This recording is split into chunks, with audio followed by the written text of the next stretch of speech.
Before we dive into this madness, hit subscribe because after this case, you'll never look at a blue jacket the same way again. Rain hammered the quiet town of Clarendon like a warning. It was 2:14 a.m. when Officer Elena Moore slammed her cruiser door and sprinted toward the abandoned service road behind Route 19.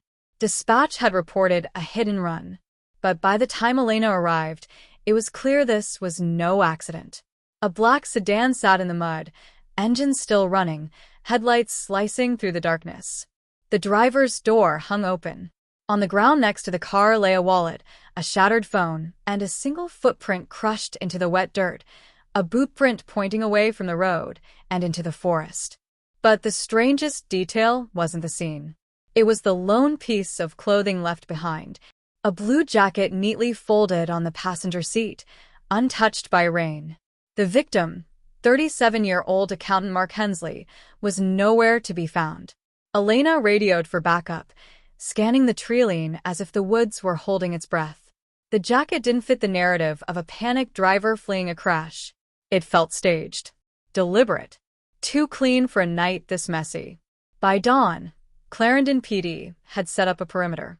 The media was already circling the story: missing man, abandoned car, mysterious clothing left behind. But the deeper they dug into Mark's life, the stranger everything became. Mark wasn't the type to vanish. No debts, no enemies, no double life anyone could identify. He lived alone, worked from home, and kept a routine so consistent it bordered on predictable. His sister, Andrea, arrived at the station trembling with worry. Mark wouldn't run, she insisted. He doesn't do spontaneous. Everything he does is planned. And the blue jacket?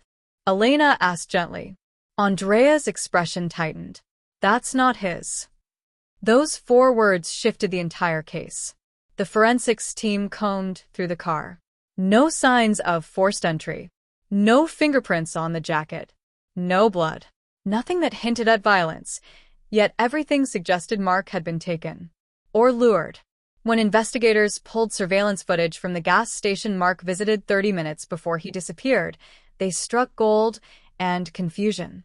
In the frame, Mark stood at the counter buying coffee. Behind him, a tall man in a dark cap hovered at a distance, never looking directly at the camera. His face was partially obscured by the brim, but one detail stood out in the grainy footage. He was wearing a blue jacket, the same jacket later found in Mark's car. Investigators froze on the image. The man never spoke to Mark, never approached him. He simply stood behind him watching, waiting. That was the last clear visual of Mark before the crash site. Elena studied the frame again and again. Why leave the jacket? Why take Mark? What changed between this moment and the service road? The case heated quickly. Anonymous tips poured in. A man matching the suspect's height seen near the old Calderon Bridge. A blue-jacketed figure lurking outside a motel. A stranger walking along the highway at dawn. But every lead dissolved. Each sighting contradicted the last. And the mysterious man never appeared in any other camera footage. It was as if he knew every blind spot in town. But the first real break came 2 days later, when a hiker contacted authorities after stumbling on something deep in Clarendon Forest, something that hadn't been there the day Mark vanished. A second blue jacket, identical to the first. Stuffed inside its pocket was a small, dirt-stained notebook. Elena flipped it open, expecting a name, a number, anything. Instead, every page contained the same handwritten message. 6 chilling words repeated over and over. You're looking in the wrong place. And on the very last line, written darker than the rest, he trusted the wrong person. Elena's pulse spiked, because she recognized the handwriting. And it wasn't Mark's. It belonged to someone still working inside the investigation. Elena Moore didn't say a word as she held the notebook. The trees around her swayed in the wind like they were trying to warn her to put it down. But her eyes stayed locked on the handwriting, the sharp, slanted letters she had seen countless times on case files, notes, and whiteboard briefings. Detective Ryan Hale. Her colleague. Her friend. The man who'd been assigned as lead investigator on Mark Hensley's disappearance. She slid the notebook into an evidence bag before anyone else on the team could see the cover. The last thing she wanted was panic, or the wrong person realizing the investigation had just turned inward. Back at the station, Ryan was already in the briefing room, standing over a map scattered with pins and red lines. He looked tired, worn down by pressure, like everyone else. Maybe even more. He glanced up as Elena walked in. "You okay?" he asked. "You look like you saw a ghost." She forced a steady breath. "Just a long hike. What's the update?" Ryan gestured at the map. "Nothing that makes sense." The blue jacket guy appears in one security frame, then disappears. No prints. No DNA. No trace. Whoever this is, he's careful. Careful. The word twisted in Elena's stomach. Because the handwriting in the notebook? It wasn't careful. It was intentional. Left to be found. Left to send a message. Elena studied Ryan's face, searching for anything. Nervousness, guilt, tension, something off. But his expression was unreadable. Either he was innocent, or he was the most composed suspect she had ever stood across from. Before she could push further, a call blasted through the speakers. "Units respond to Willow Creek. We've got a possible sighting of a male matching the suspect description, wearing another blue jacket." Ryan grabbed his coat. "Let's go." Willow Creek sat just outside town, a stretch of back roads, rundown barns, and overgrown fields where locals rarely wandered. When Elena and Ryan pulled up, 2 patrol cars were already on site. A farmer had reported seeing a man walking near his property, disappearing into an abandoned storage shed. Elena stepped out, flashlight in hand. The air was thick with tension, the kind that made every sound feel amplified. Gravel crunching. Wind brushing metal. The distant creak of the shed door swinging open and shut. "Stay behind me," Ryan whispered. They approached the shed slowly. The wood was rotting, pieces of it peeled away by years of storms. A faint light flickered inside, like someone had left a lantern burning. Ryan nudged the door with his boot. It groaned open. Inside, dust swirled in the beam of their flashlights. A makeshift table sat in the center.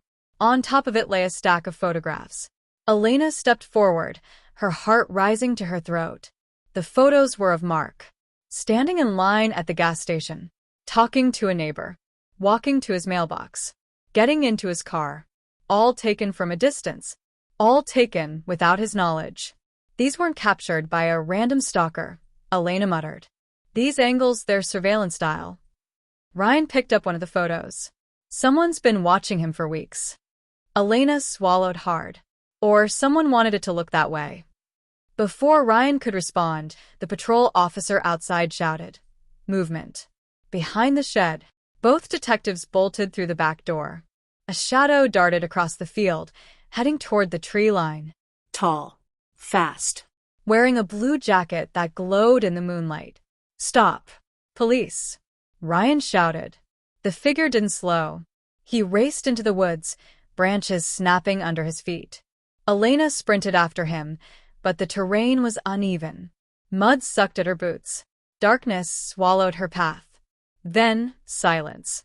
The man was gone. Ryan stopped beside her, breathing heavily. He knew the area. He planned this.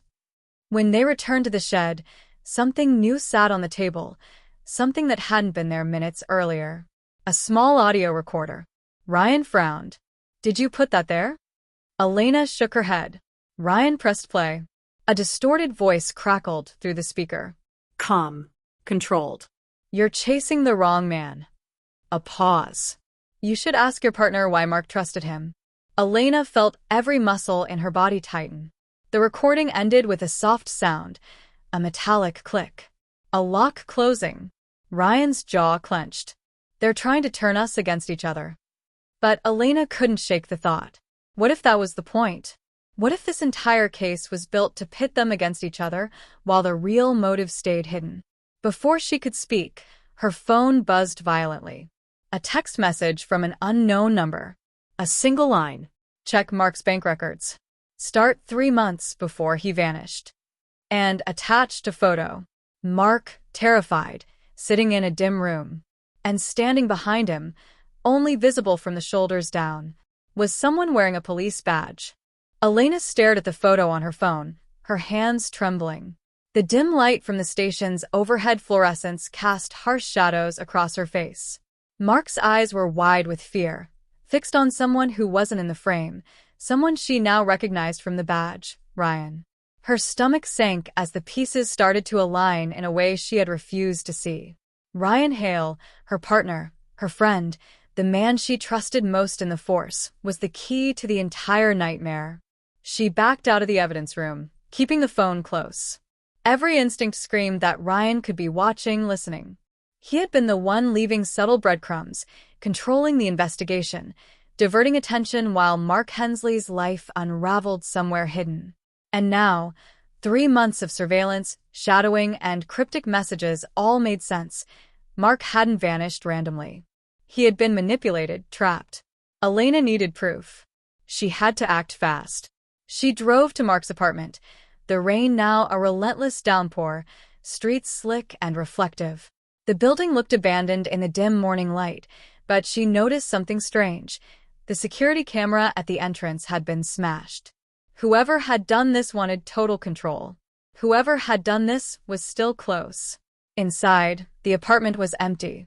Nothing stolen, no signs of struggle, just eerie silence.